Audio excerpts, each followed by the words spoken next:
The year was 859. Europe was caught between three great dangers: the civil wars between the Frankish kingdoms, the Arab pirate raids in the Mediterranean, and the Viking raiders coming from the north, whose attacks were unpredictable.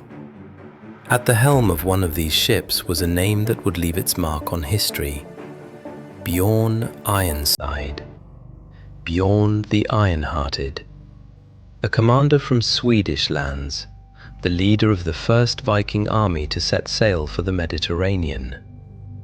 Bjorn Ironside, Bjorn the Iron-Hearted, Ragnar Lothbrok.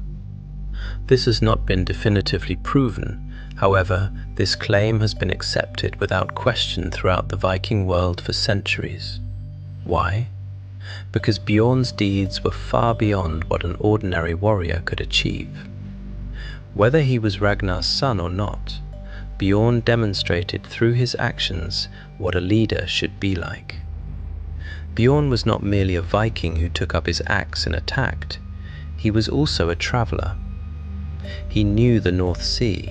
He had weathered Atlantic storms. He had entered the warm, foreign waters of the Mediterranean. This was almost inconceivable for Vikings at that time. Bjorn had memorized routes that weren't on any maps. He could read the wind, understand the language of the waves. What made him truly dangerous wasn't his strength, it was his intelligence. Bjorn. He avoided unnecessary conflict, wore down his enemies, exerted psychological pressure, and used fear as a weapon. He would convince his enemy before defeating them. Resistance is futile. That is why many cities opened their gates without a fight, and those that did not paid a heavy price. Bjorn's nickname was no coincidence. Sagas and tales say this about him: he had taken axe blows that shattered his shield.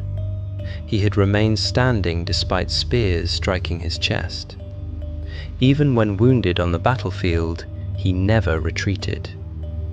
Those who followed him thought Bjorn's heart was made of iron. That is why he was called Ironside, Ironheart. Bjorn's influence over Sweden and Denmark was greater than that of a warlord. His warriors followed him willingly. Different tribes united under his banner. When he decided to go on a campaign, no one objected. This was extraordinary authority in the Viking world. And now, this iron-hearted man of the north was looking towards a place the Vikings had never been: south, towards the Mediterranean Sea. Year 859.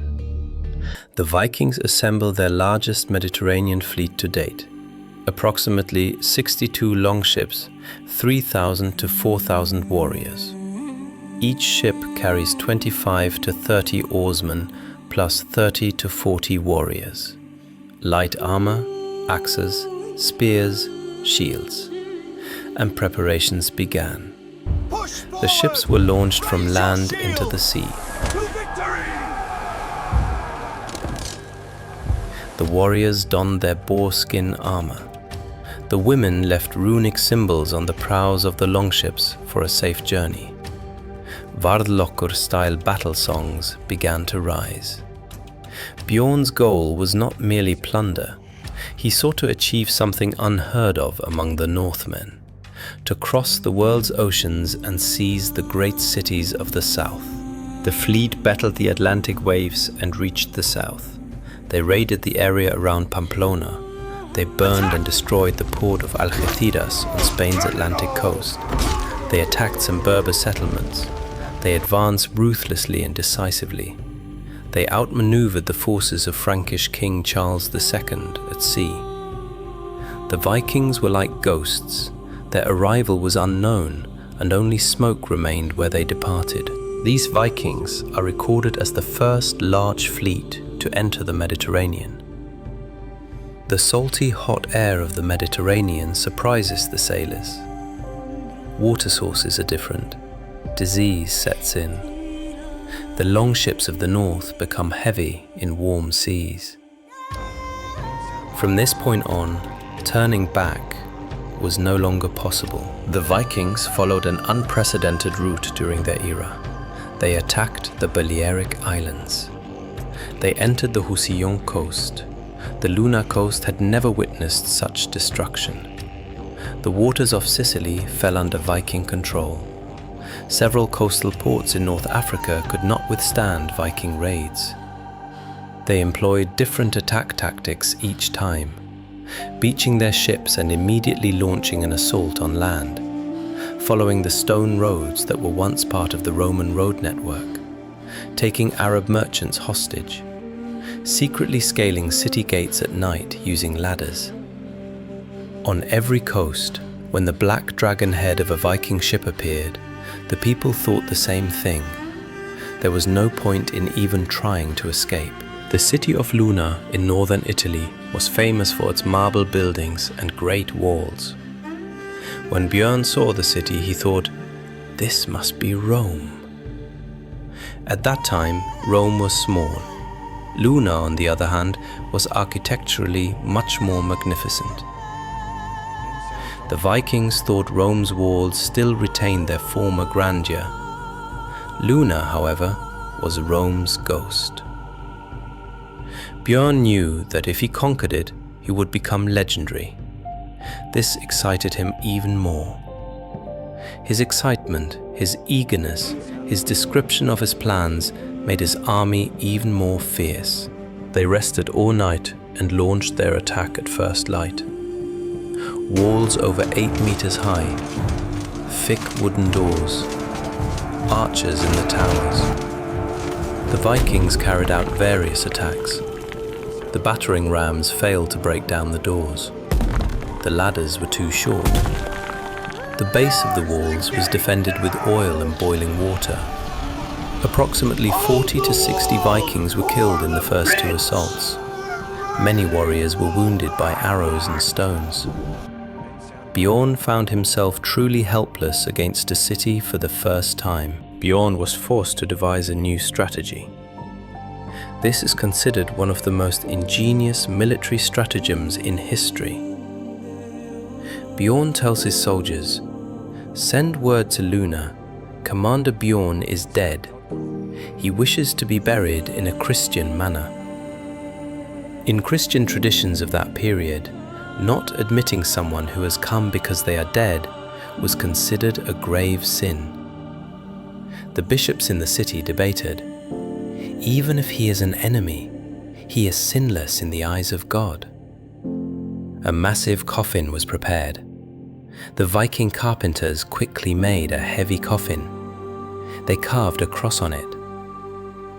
20 Vikings carried the coffin, dressed in dirty, torn monks' robes. The priests waited at the door, praying. The doors opened.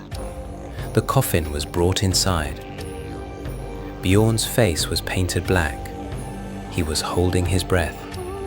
He had a small knife hidden in his hand. The bishop opened the coffin and wanted to say the final prayer.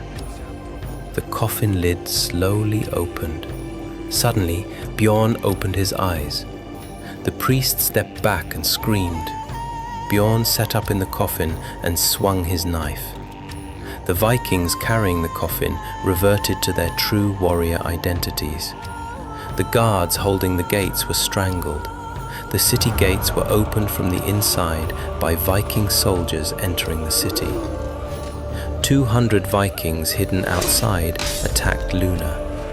A serious battle ensued, but the Viking soldiers were extremely effective. The city fell within a few hours.